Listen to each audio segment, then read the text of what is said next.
Spiritual Tips for Meditators. Part 2. By Propizan Vizalo. Means and Ends of Meditation. Since I would like you to take this opportunity to listen and learn from Luangpor Teean, I will not take much time. I will just speak a little bit to comply with his request. Later, you can request him to share more or answer your questions. I think what Luangpor Teean said is fundamental to the Buddhist teachings. He stresses mindfulness. It is very important to practice mindfulness, for it is the heart of Buddhist meditation. When speaking about meditation, we have to bear in mind that there are many kinds of meditation, both formal and informal. In fact, meditation is not an exotic method that has to be imported from the East.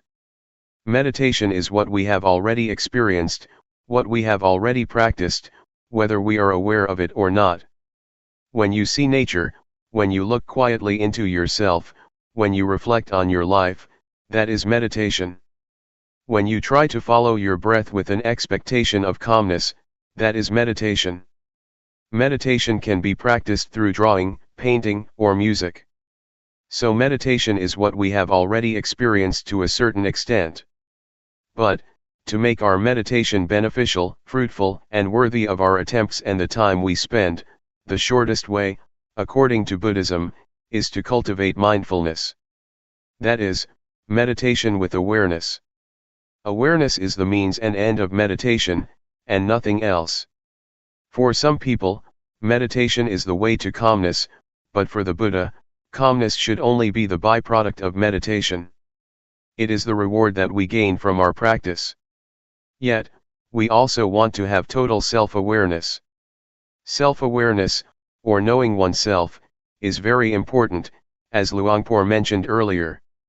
According to the Buddha, to know oneself is to liberate our minds from suffering. We are overcome by grief or sorrow and suffer because we are not aware of ourselves. If we become aware, we can see clearly that we are carried away by greed, by anger, by anxiety. Once we become aware of ourselves, mindfulness is established. Once mindfulness is established, it is not easy for sorrow, anger, ill will, or greed to sneak into our minds. Guarding our minds with mindfulness is the secret of removing suffering. Normally, we are not aware of this truth, but if you reflect on yourself, you will realize that the best way to clear your mind from suffering is to make your mind neutral, to maintain your mind in the middle. If we let our minds be subject to feelings of being pleased or displeased, like or dislike, rejection or attachment, our minds will never experience calmness or clarity. With mindfulness, calmness and clarity are possible. So with the formal practice of the Buddha, we can learn how to cultivate mindfulness, enabling us to be free from being all sorts of fire. The Buddha speaks about fire.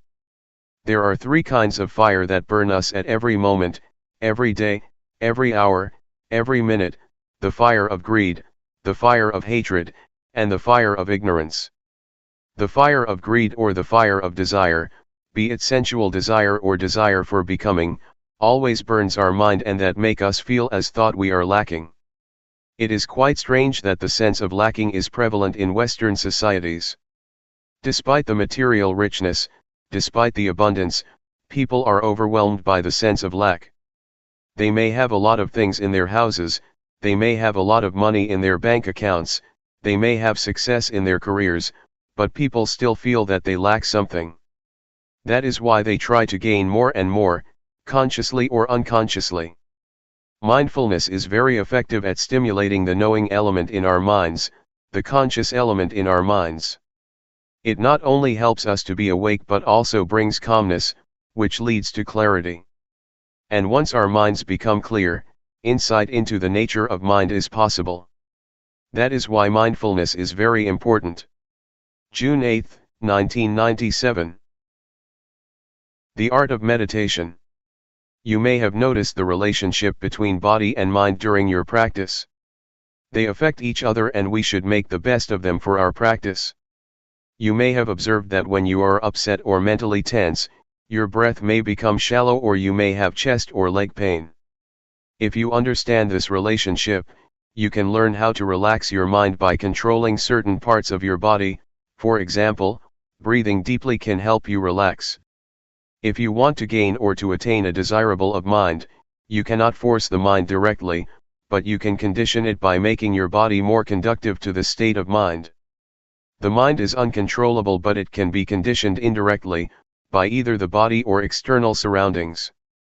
For example, if you are in this room, you may feel drowsy, but if you go outside, you are refreshed because of the open air, the open space.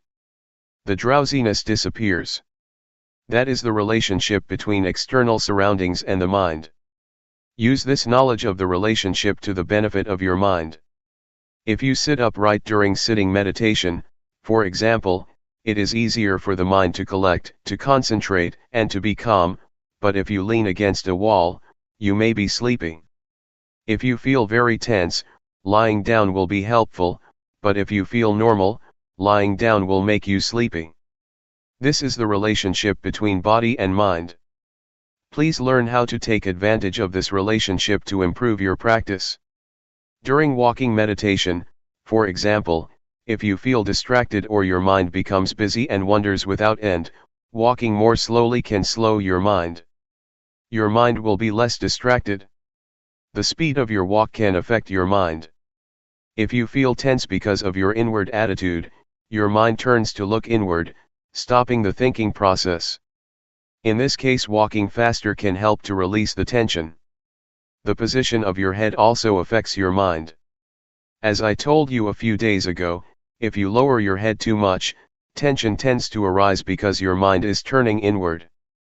But, if you walk and have an indefinite gaze outward, your mind wanders easily and can be easily distracted. So, positioning your head appropriately will moderate your mind. You have to find the speed that is appropriate for you, not too fast, not too slow. This is an art. Meditation becomes an art because you have to find the balance on your own.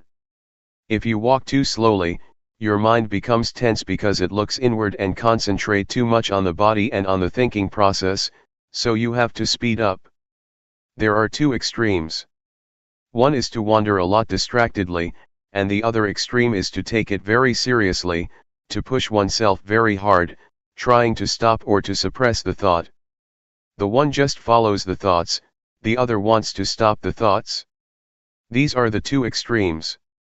In this practice, we neither stop nor follow the thoughts. But how? This is the point of balance. I myself have to adapt. When I feel tense in my legs, I walk slowly. If I walk any faster, I cannot get through the 7 days retreat. Normally, I do not practice the intensive retreat for the whole week, just for a whole day. The rest of the week I do it indirectly and then I may do something else. But to practice 7 days, we have to learn how to do it without being exhausted. It is like marathon walking. If you push yourself very hard at the first kilometer or on the first day, the rest of the days will be disastrous. You have to know how to save your energy so you can go through the whole retreat or marathon. There is no one standard or formula for everybody. You have to find your own way. If you feel tense, it is better for you to look far to relax. When I first practiced, I look inward so much during the first 3 weeks that I developed a lot of problems. I could not raise my hands or sleep because I tried to suppress my thoughts. I had to cure myself. To turn my mind outward, I had to look at a specific point, during my walking meditation for almost 3 weeks before I felt better. I think for me to look forward, to look far, is good in that situation, but after that I have never used the method again. Now I just look down on the floor but not too much.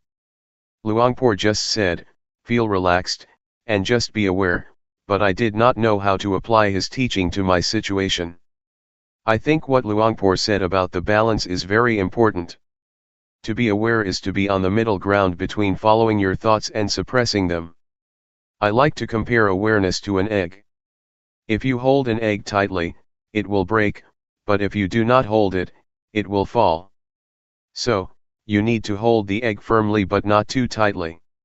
For awareness to be possible, you have to handle gently, as if you are holding an egg. If you force your mind to concentrate, to stop thinking, to achieve something better, or whatever, you are going to crush the egg. But if you feel completely relaxed and do not take it seriously, it is like dropping the egg. So, in this method of practice, just hold your mind gently. It is how to do this that is the problem. Nobody can tell you. You have to know how to gauge and how to adapt your mind. It is like riding a bicycle, you have to hold your body in balance. If you are stiff, holding the handles of the bicycle very tightly, your whole body becomes tense and you will fall. So, bicycle riding is the art of keeping your body as well as your mind in balance. The same goes for meditating. You have to hold your mind in balance, neither too relaxed nor too tense. How to reach this point is the art of the meditator, and this is the problem. When I first practiced, I found it difficult to reach this point because normally we tend to be at one of the extremes, either forcing ourselves or just letting things loose. For the practitioner to arrive this point, one needs to have experience with oneself and learn by oneself. If you arrive this way and know what the middle ground is between the two extremes, you will find it easy to practice without tension. You will be able to work the whole day without a problem. At the same time, you will be able to effectively handle undesirable thoughts. Previously, when we had distracted thoughts or a scattered mind, we responded to in one of two ways, either following it or suppressing it.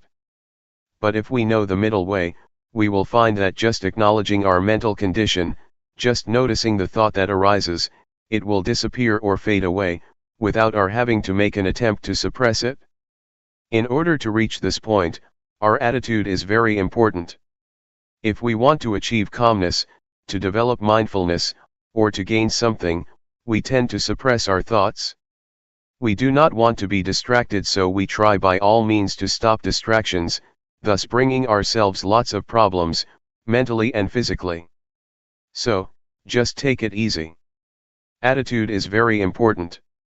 To take it easy does not mean that you do not make any effort, but rather, practicing the whole day and making lots of attempts.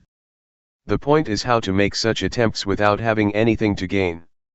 You came here and you must have been motivated by some expectations. But once you start working, once you start raising your hands, you have to ignore whatever brings you here. If you want something during your practice, that means your mind is in the future, not in the present. To practice here is to make our minds present here and now. Mindfulness is the presence of mind. To live your life mindfully means you have to make your mind present in everything you do. When you are watching, your mind is there. When you are walking, your mind is there. When you are taking a bath, your mind is there. That is mindfulness, or the presence of mind. You may wonder how to practice mindfulness while asleep. It depends on how you cultivate mindfulness when you are awake. If you are mindful most of the day, it will take care of itself during your sleep. You will learn that your dreams can be affected by mindfulness. Even consciousness plays a role in your dreams to a certain extent. They are not totally unconscious. They depend on the mindfulness that you have already developed.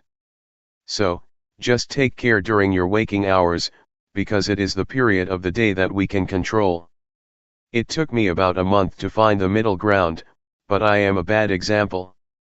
Many people spend about a week to find it. For me, I feel that tension is the indicator of whether I am practicing right or wrong. If I am tense, it means I am practicing the wrong way. After 1 month, I was aware of my thoughts very quickly, which was a surprising experience for me. Sometimes, even now after being a monk for more than 10 years, I practice and I feel tense, which means I am too serious, so I know I have to relax my mind a little bit. I still get tense from time to time, not always at the balanced state, but at least I know how much I have to relax to reach the middle ground. It will be a point you are familiar with. You may get tense, but when you feel relaxed to a certain point, you will know that this is the middle ground for you. You have to find it yourself. Nobody can tell you where it is. There are many indicators for us to be sure whether we have developed enough awareness or not. Sometimes one has a lot of distractions. The mind can become busy, but if you acknowledge the thought very quickly and notice when it occurs, you are aware. Also, to be aware does not mean that you have to be calm. In some situations, the mind is supposed to perform its functions and it is difficult to be calm. As long as you notice that your mind is distracted, it is all right. That is why Luangpor said, do not try to be undistracted, but once you are distracted, you are aware. Once your mind goes out, you are aware. The point is your awareness of your state of mind and knowing it quickly. For a lot of people, meditation time is only the time when they sit cross-legged and close their eyes. Afterwards, they go to work, and cannot think of meditation. Meditation is limited to the room, in the morning and in the evening. But for us, the meditation zone means trying to make the whole day, or a certain period of the day, a time for meditation, even though you do not close your eyes and are still at work. It should start at a portion of the day, and then enlarge its zone. The more you are aware of every moment, the more meditation is a part of your daily life. It does not mean that only the time inside a meditation hall is meditation, and the rest is not. It should start from the meditation room and then enlarge to your whole life. Enlarge the zone in time first and then enlarge it in space as well. Try to integrate meditation into your daily activities. Try to use the movement of your body as meditation objects all the time, and try not to stay still. On the car or the bus, rub your fingers. Try to have some parts of your body moving and use the movement of your body. If you can use your breath as meditation object, you have a refined, sensitive mind. Yes, you can do that, too. Luangpor suggests using the blinking of your eyes or the swallowing of your saliva. Breathing is useful because you do it all the time, especially at night when lying in bed. But while typing, it may be difficult to be aware of your breath, so just be aware of the typing itself as the object of meditation. When you take a bath, the movement of your body is the object of meditation. So we are never short of an object of meditation, except when we are sleeping. That is the benefit of Sati meditation, you have an object all the time. We need to have a physical object for meditation all the time, and our body is better. Your mind should be aware of your body's movement. Once a thought arises, your mind goes to the thought, acknowledges it, and then returns. So you have a home. Meditation provides you with a home that is the object of meditation and your mind stays with it. The movement of your body is the present moment. To be mindful is to be present in the present moment, so we try to provide a present moment for the mind, the body's movement. When you become distracted by a thought, that is the present moment too, so the mind should be mindful, but since the thought is undesirable, we just let it go and come back to another present moment, your body's movement. It is okay to shift awareness from one type of your body's movement to another frequently if you are skillful. If you are an adept practitioner, it is not difficult to shift. Try not to practice only two postures, because if you practice only walking and sitting, you may find it difficult when you want to be aware of additional activities. You will not be adept enough to apply mindfulness to that activity, because you have only been using rhythmic meditation and walking meditation all the time. So, you have to be adept, to be skillful, to apply mindfulness to every area of life. For example, in a normal situation, I would use the rubbing of my fingers as an object, but, if I am tired, I can concentrate on my breath because it will turn my attention away from the tiredness of my fingers. It is the same with walking. If I walk or climb up a mountain, at a certain point, I shift my awareness to the breath because my legs feel tired. This is the way to release tension. You can shift from one to another. In Thai, we called it a toy or hobby. We change from our routine to a hobby, and then we change back again. To make meditation more entertaining, we find something strange, something special, something new to play with, and then after we feel we have had enough, we return to the main posture. Please try to apply mindfulness to another postures or activities, not only in daily life but in the retreat too. When I practiced with Luangpor Teean, sometimes he asked me to clean the floor. He gave me a broom and asked me to be aware when I was doing that job. He wanted me to not stick to the two main postures. During the first few minutes, I felt disturbed, unable to be mindful of the work, because I had limited my activities to only two postures, and did not know how to apply mindfulness to that work. But later I knew. In Luangpor's retreat, he also likes people to stay with sitting and walking, but he will provide you with some work to do like cleaning the toilet, because he wants us to be skillful in every activity, otherwise you will not be able to apply it to other activities after the retreat. July 9, 1997. The middle ground. As you already know, we are training our mind to reach the middle ground, that is between the outward-oriented mind and the inward-oriented mind. Do not try to turn your mind too much outward or too much inward, to follow your thoughts or to stop them. The middle ground also means trying to avoid being lazy due to being too relaxed, or being strained due to too much tension. It also means that we have to avoid the two extremes of indulging in pleasure and indulging in pain. What does it mean by that, indulging in pain or indulging in pleasure? It means that when you recall a good memory or refreshing images you get high, and when you recall unpleasant feelings in the past, a bad memory, you get low. If you are moved like that, that means you are already indulging in pleasure or pain. If you are stuck in the pleasant feeling, that means you are indulging in pleasure, which is one extreme.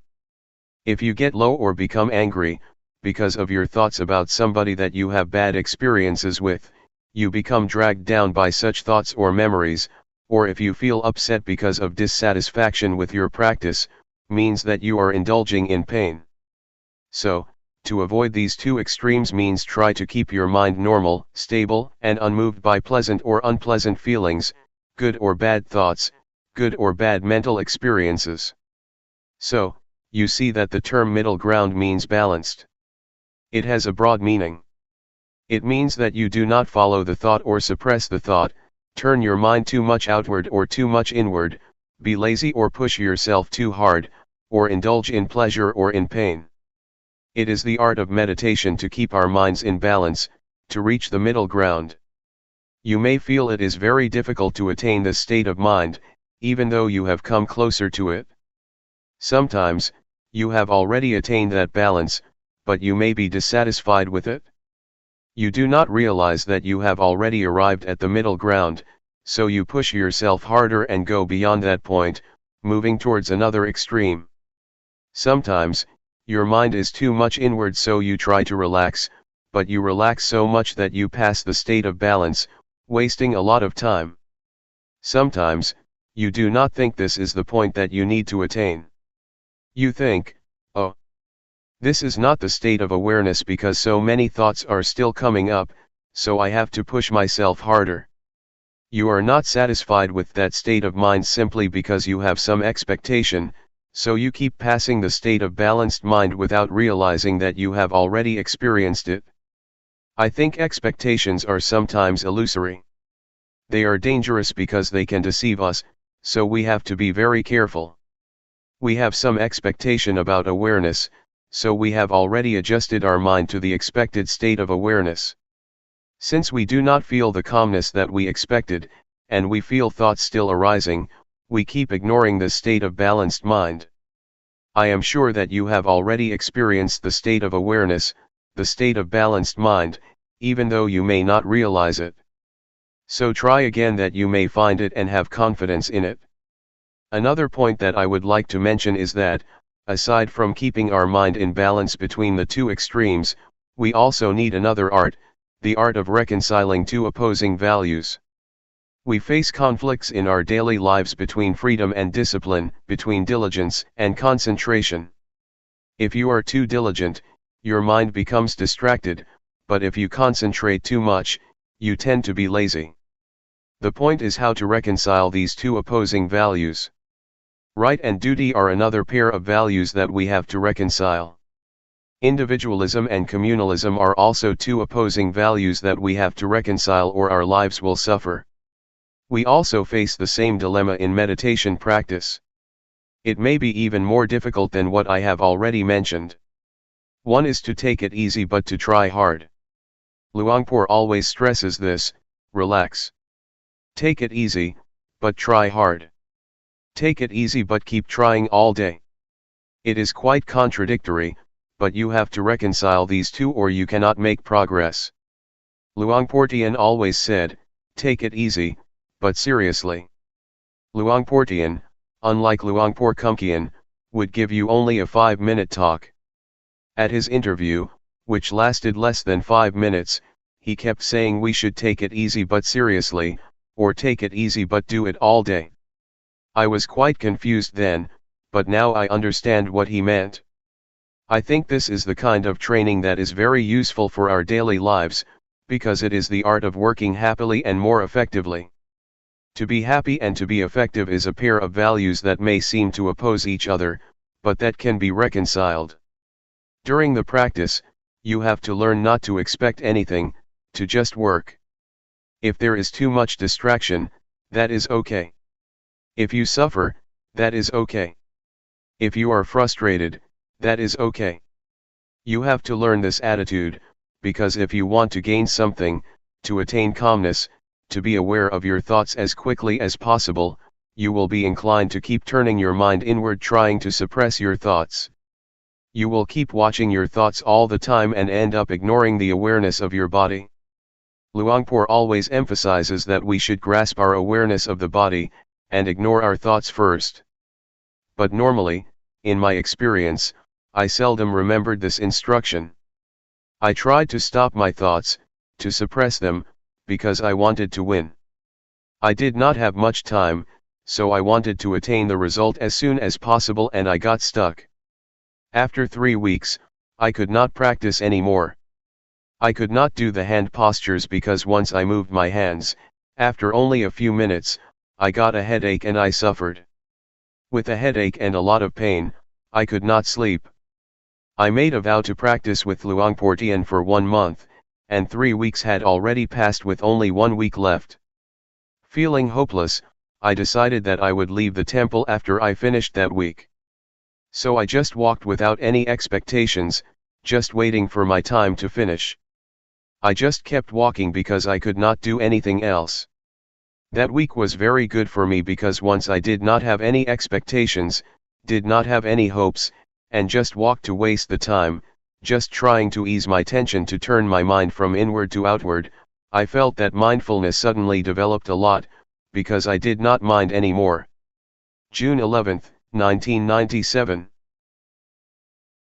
Practice independently. The truth, I think, you have to see it.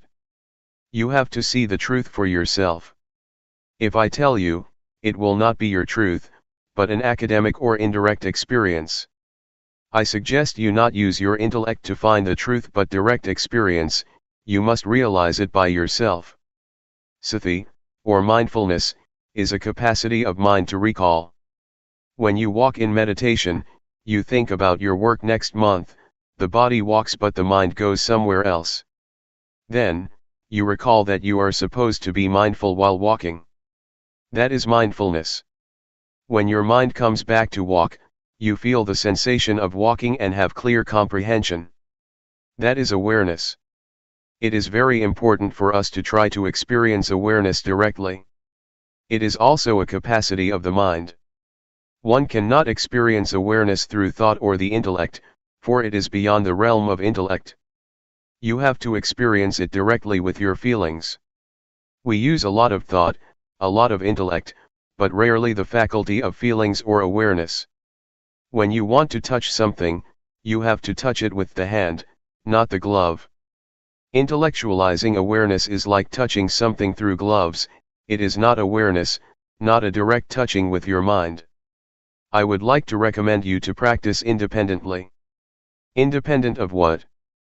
First, be independent of time. When you walk or practice, do not worry about the time. Some practitioners set the time, saying they will walk or sit for 1 hour. Then they set the clock in front of them. This will make hell out of their practice because they are concerned about the time, whether they have completed the hour or not. Even with 30 minutes left, they still worry. They are anxious about when they will reach the hour. Do not worry about the time or the clock, practice without any references, allowing your mind to get in touch with mindfulness or awareness. Sometimes you are also concerned about other people. Why does this person walk so quickly? Why does she walk so slowly? If you keep asking and comparing yourself with other people, you will not be sure whether it is good for you to walk slowly or quickly. That is why you should practice independently, unconcerned with other people. You have to find your own way, the suitable speed or suitable pace for yourself. Everybody has his or her own way of practice. Please ignore what the other people do, just be concerned with yourself. Another thing that may cause you anxiety is the notion of awareness, or the concept of mindfulness. You have some idea about awareness or mindfulness. When your experience does not fit with that notion or idea, you feel unhappy, you feel uncertain, you feel unsure about the practice. Please forget whatever notions you may have about mindfulness or awareness, even words by the master, or the teachers. The master said that awareness is like this, and mindfulness is like that. You become attached to these words. When your experience does not fit with these words or ideas, you feel unhappy. When I first practiced, I was confused. Somebody said you have to be aware like this, but the other master said you have to be aware like that. I was bewildered. Which one is the real awareness? It is difficult to explain what awareness is like. You cannot convey awareness by words, but have to know it from your experiences. This is true even of color. When you see this robe, you know exactly what color it is, but to express it out loud people use different words. Somebody says this is yellow, but others claim it is orange. Different people use different expressions even for the same thing. Please ignore these references. The fourth thing to be independent of is the previous results that you may have obtained. Yesterday, you experienced calmness, you achieved wonderful practice, and then you want your practice right now to be the same. That is another kind of reference that you should avoid. If you have such references or if you are concerned with past results, you may be unhappy. They will never fit with one another. Ignore the results of the past and start again at the present moment. Practice independently, independent of previous results. It is already the past, let us ignore it. However good your experience was, be it calmness or tranquility, do not try to repeat it again or you will be disappointed. Why? Because you have some expectation, and expectation makes your mind out of balance. To practice like this, balance is crucial. You have to keep your mind in balance. Desire or expectation tends to push your mind out of balance. Therefore, forget whatever happened to you, even your expectations. Be careful with expectation. When you expect something, you have preconceived notions about it. If experience does not conform with that idea, you reject the experience. There is a story that is very instructive. An individual on a sinking boat prayed to God for help. Being very devout and sincere, he sincerely believed that God would help those who have faith in him. During his prayer, a lifeboat came by and asked him to join. He said, "No, I believe God will help me, because he never ignores those who have faith in him." So, the lifeboat left him behind. 1 hour later, the sea level was already at his chest. A fisher's boat came. He said, "No. God will help me." Another hour later, the sea level was already up to his neck. A patrol boat came. He replied again, no. So, he drowned and went to heaven because he was a good person. When he met God, he asked, God, why did you forsake me? I prayed for you even at the time of crisis. God replied, you fool. I sent 3 boats to help you.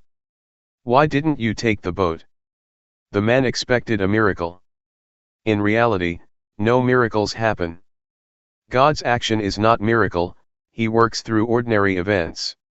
So, with expectation, the person tried to reject even the help of God. Do not be too concerned with expectations, or you will reject the experience that you have already achieved. Just work independently of expectation, and try to get in touch with real awareness through direct experience.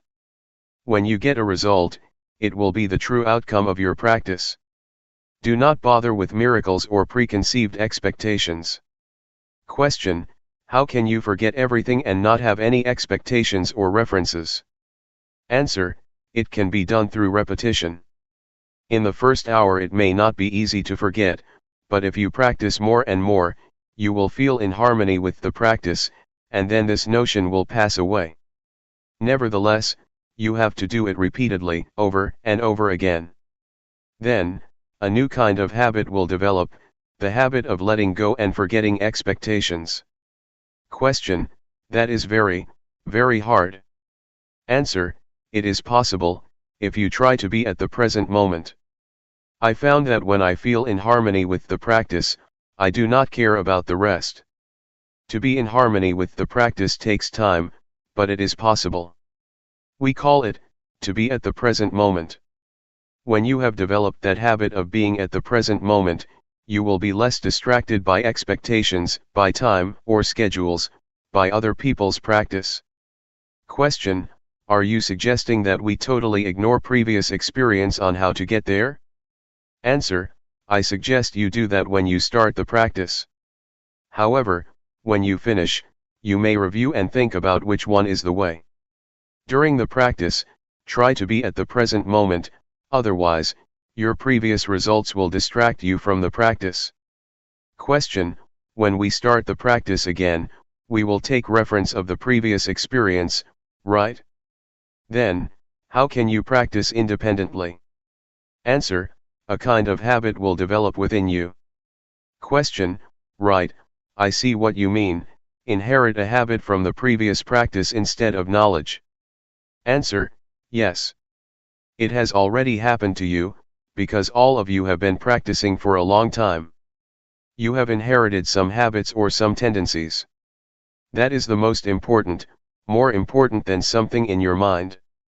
Question: not to be guided by thought, but by your natural movement or habit. Answer: yes. This is what we call adept or skillful, you become more skillful. Take swimming for example. Thinking, or recalling the instructions, does not help you much when you are swimming. You have to be at the very present moment. Whatever you do will become a tendency or habit in you. Once you know how to swim, it becomes your second nature. It becomes a part of you. No matter how much time has passed, maybe 10 years, you still know how to swim because it has become your nature. I think mindfulness or practice is like that. Once you know how to adapt your mind to be aware of the present moment, it becomes your nature. You may give up the practice for a while, then come back. In the beginning it is difficult, but after you practice for a few minutes, it will come back. Which I call habit. I myself, when I practice, never think much of the results. I think only that this will form a new habit. Once the habit has developed, it is easier to practice. This is how you train children to take a bath or to brush their teeth. At first, they refuse, but you just push them to brush their teeth. It becomes their nature and they will go to the bathroom to brush their teeth on their own. Mindfulness is like that. In the beginning, your mind follows the thoughts and never comes back. Then, you call it back. Second time, it goes again, following the thoughts and comes back. The third time, it comes back quickly, faster, but still takes a long time.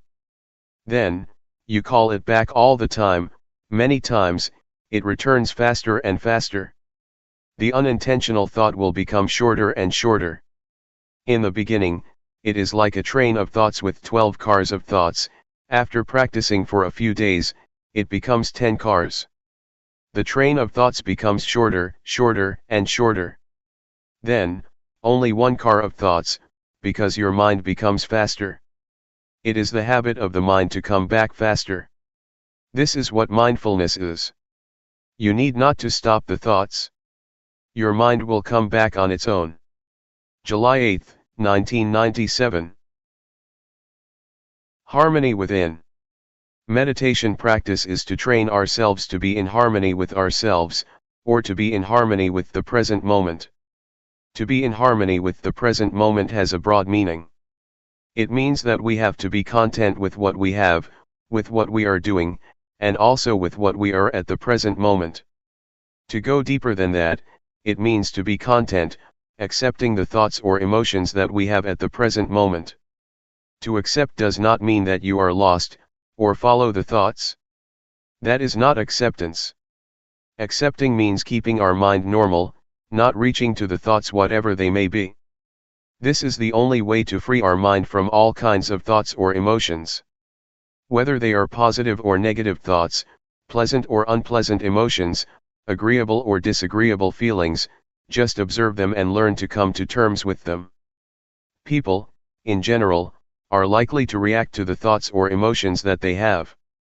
To be precise, they are not reacting, but attached, or clinging, to the emotions or thoughts that arise, even unpleasant feelings. It may sound strange, but we do cling to unpleasant feelings or emotions. You may have noticed that when we experience anger, we never try to let it go. We keep recalling the incident that causes us anger, and keep reminding ourselves about the behavior of that person that upset us. We cling to that negative emotion or experience and never try to let go of it.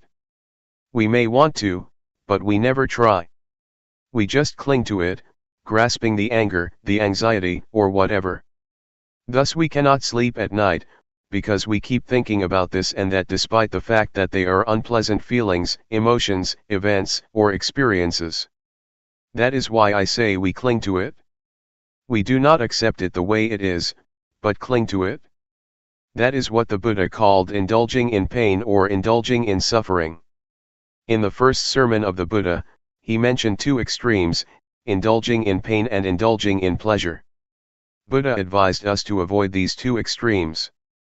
To indulge in pain does not mean that we torture ourselves as the Buddha did, when he tried to attain enlightenment through ascetic behavior. He refused food and slept on nails. That is indulging in pain, but all of us never do that. Still, we indulge in another kind of pain, mental pain. When anger arises, we are lost in anger. When anxiety arises, we are caught up in anxiety. We grasp it, grasping anger, clinging to anxiety. This is indulging in pain. We have already fallen into the extremes that the Buddha suggests we avoid. The same applies to indulging in pleasure. Normally, people think that to indulge in pleasure means indulging in sensual pleasure, like a playboy, to have new spouses, to enjoy themselves in the casinos, theaters, nightclubs, etc. Yet, you have already experienced indulging in pleasure mentally. When pleasant feelings arise in your mind, you cling to them and enjoy them, do you not? We are always caught up in the agreeable emotions and feel content with them. This is indulging in pleasure, another extreme that the Buddha instructed us to avoid. You may have realized that you have already indulged in those extremes during your practice. That is not the middle way that the Buddha suggests we traverse. The middle way, in this sense, means not losing yourself in either painful or pleasant experience, be it calmness, happiness, suffering, anger, or anxiety. Do not become lost in those feelings or emotions. Just accept them as they are. When pleasant feelings or good thoughts arise in your mind, you tend to follow it, do you not? When you encounter unpleasant feelings, you want to suppress them, do you not? But that is not an act of acceptance. To accept means to observe, to see, to recognize, and to let go of it. This is the only way to be free from all kinds of feelings or thoughts. I would like to urge you to learn how to come to terms with all kinds of thoughts and emotions that arise. You will find that once you accept them, once you observe them, they will gradually pass away. This is the best way to let go of them, the best way to liberate ourselves from them, the best way to get rid of them. Not to stop them, but to observe them, and they will gradually be dissolved. This is the middle way that the Buddha suggests, to indulge neither in pain nor in pleasure. Not only in the physical or sensual aspects, but also in the more delicate mental aspect. This is the aspect or level that people always fall into, without realizing that it is not the middle way the Buddha suggests. Is it clear to you? Just to elaborate what Luangpor said, to see, but not to identify with it. If you identify with it, you have already indulged in both pleasure and pain. Just see it as it really is, do not be overjoyed or upset by pleasant or unpleasant feelings. This will keep our minds stable. That is what we call accepting the way we are in the present moment, and being in harmony with the present moment. That's all for this morning. Thoughts always trick you or make a fool of you. They need your attention, as a child always asks for his mother's attention. They are very clever and have many tricks to fool you, to draw your attention. Persuading you, the thought says, come. Come talk with me. Come join me. Come interact with me. In the beginning, you may think that you know their tricks, but their tricks are endless. When I practice, I say to the thoughts, no, I will not interact with you. Whatever thoughts arise, I will turn my back on you. Yet, they have many new tricks to make a fool of me. Sometimes they ask, hey, why don't we think about the Dhamma? Investigating Dhamma is good, isn't it? So I jump into the thoughts, and later realize, oh, I fell into your trap again. That's all right. You should try to have strong will. Sometimes you have very beautiful and excellent ideas. You may think about the glorious past, a beautiful moment in the past, or somebody whom you would like to talk with. The thoughts will try to persuade you to interact with them, but you should have strong determination to resist their temptation. In the beginning, it may be difficult. With the support from mindfulness, with the strength of mindfulness, you will feel it increasingly easier to ignore the call or temptation of the thoughts. Later, you will find that it becomes your natural response because, after a period of practice, the temptations of the thoughts become less enticing and less powerful. Why do they become less powerful? Because the thoughts become shorter and shorter. In the beginning the thoughts are long, like a train of thoughts. Gradually, the thoughts become shorter, shorter and shorter. The shorter a thought is, the less powerful it is. That is why you will find it increasingly easier to turn your back on them, and accept them the way they are. Once a thought arises, do not bother with it. Just see it and say to yourself, that's the way it is.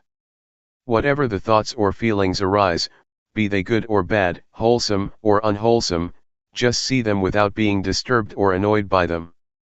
Yet, in the beginning, you may feel upset with yourself, because you never realized that bad thoughts or evil ideas could arise in you. Some desire will come up, and you will have never realized that you could have such bad ideas, such evil thoughts. But, it will arise.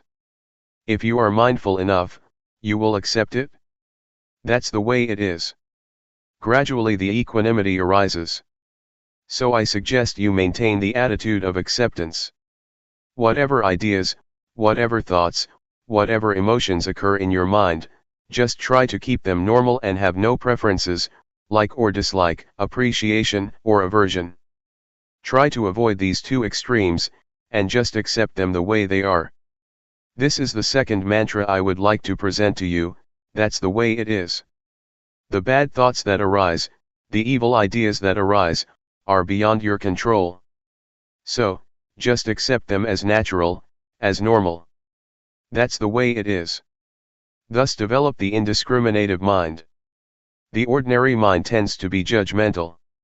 It always judges, this is good, that is bad, this idea is good, that idea is bad, I like this idea, I do not like that idea, I am content with these emotions, I am not content with those emotions. With a discriminating mind you will never experience peacefulness. Your mind will go up and down, because of such preferences or such judgmental mind. The way to attain peace is to develop the indiscriminative mind. Have no preferences or judgment, and see everything as it really is. Accept it as the natural process that occurs to your mind. They are just visitors, coming and going.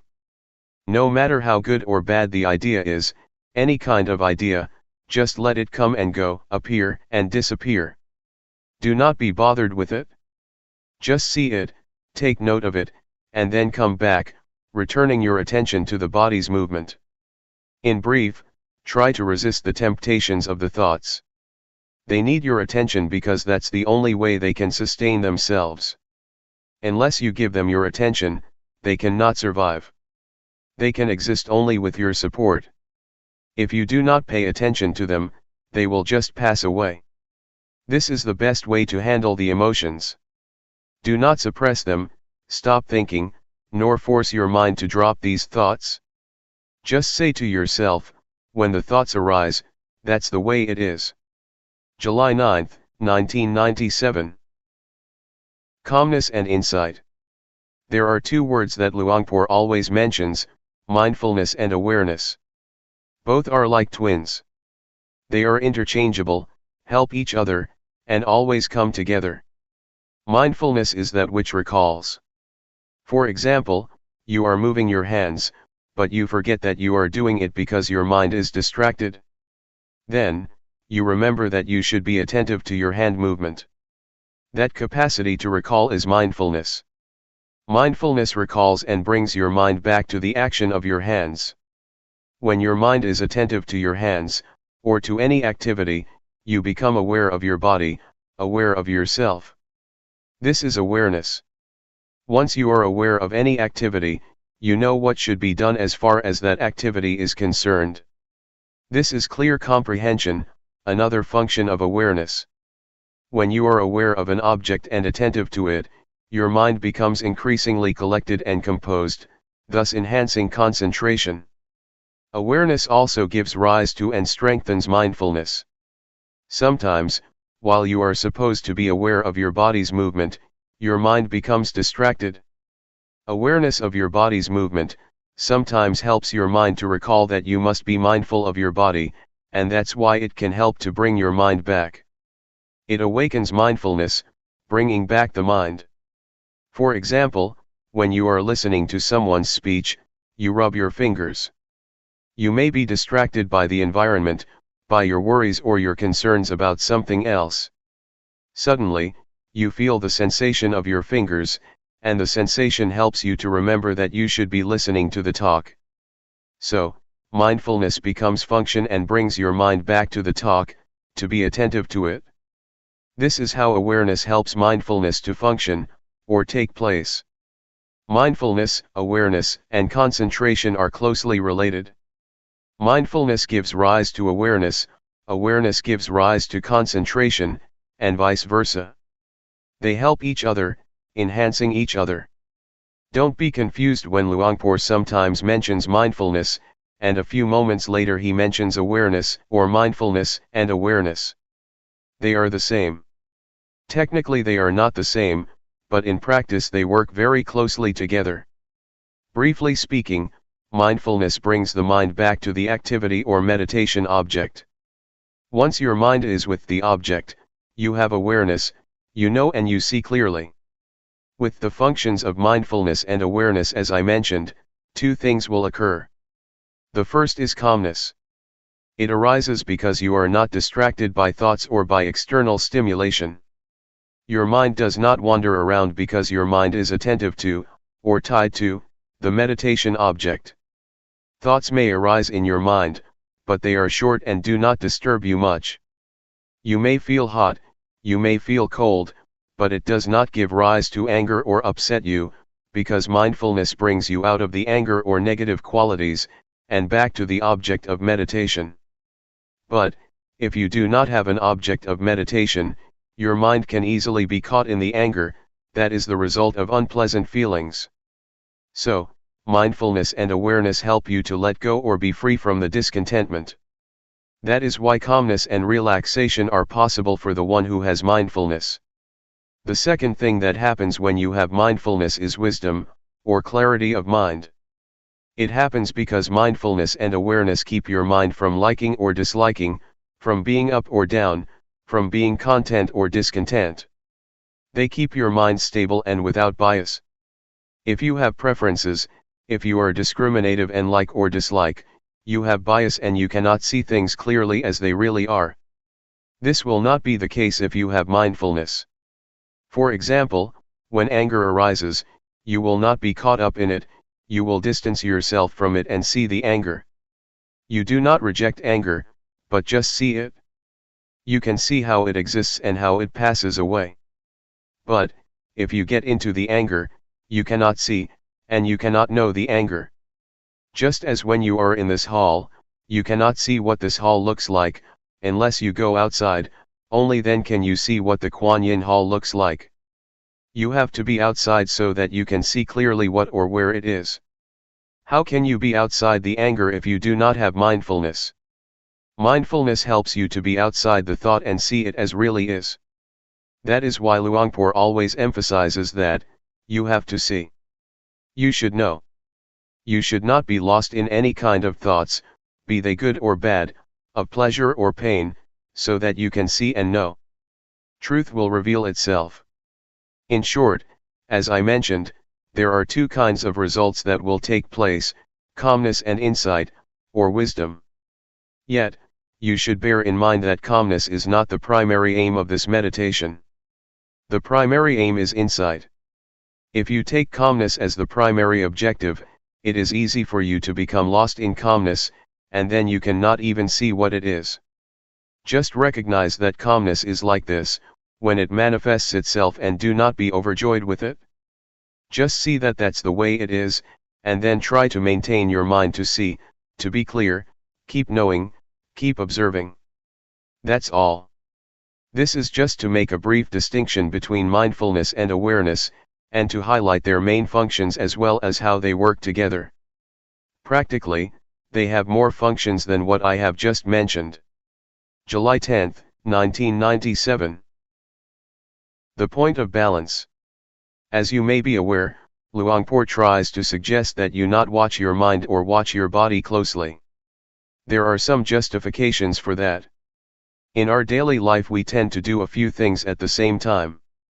You should allow your mind to be aware of your whole body rather than only a particular part of it. Otherwise, you may make mistakes in your activities. For example, when I began my practice, one day, I finished my lunch and had to throw the leftovers into the waste basket. Since I did not know how to practice properly, I forced my mind to concentrate only on my feet, while I was walking to the waste basket. When I arrived at the basket, I threw the leftovers into the basket, and forgot that not only the leftovers but the fork and spoon were also thrown away. Why? Because I concentrated too much on my feet. I did not allow my mind to be aware of my whole body, to be aware of the act of holding the plate with the leftovers and the fork and spoon. If you force your mind to concentrate only on one part of your body, you limit your awareness to that part and forget the rest. There is another story of a practitioner, who wanted to concentrate on every act of her movement in detail. Before she went to the office she had to get dressed. She concentrated on her act of dressing very consciously and very intensely. When she took the shirt, she concentrated on it. While wearing the shirt, she also concentrated on every movement of the wearing. The same applied to putting on her trousers, her socks, and her shoes. When she went to work, it took more than an hour for her to realize that she forgot to zip her trousers. It's okay if you walk with too much concentration in a walking meditation, it's not much of a problem because you only have one act. Yet in reality, You have many acts at the same time. You walk and you hold something in your hands. When you drive a car, you have to look at the road, and control the steering and the speed with your hands and legs. These require your total awareness. Focusing your mind on only one particular part of your body will cause problems. I have spoken only of the physical aspect or the aspect of the body activities so far. This principle also applies to the mental aspect. If you force your mind to watch your mind closely, you tend to block your thoughts. When there is no thought, you do not learn how to let go of it. You should allow thoughts to arise, so that you learn how to let go of the thoughts or emotions. If you block your mind, the thoughts cannot arise, and then you do not know how to let go of them when they do arise. It is important for you to keep your mind in balance, to not watch or concentrate too closely, nor to let it loose to all distractions. This will enable your mind to be aware of the mind, to be aware of the body, not only of your hands, but the whole of your body and also its surroundings.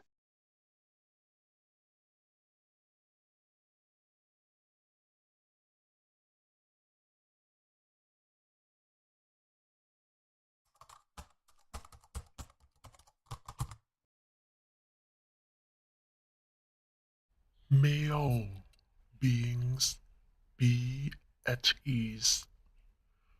Whatever living beings there may be, whether they are weak or strong, omitting none, the great or the mighty, medium, short or small,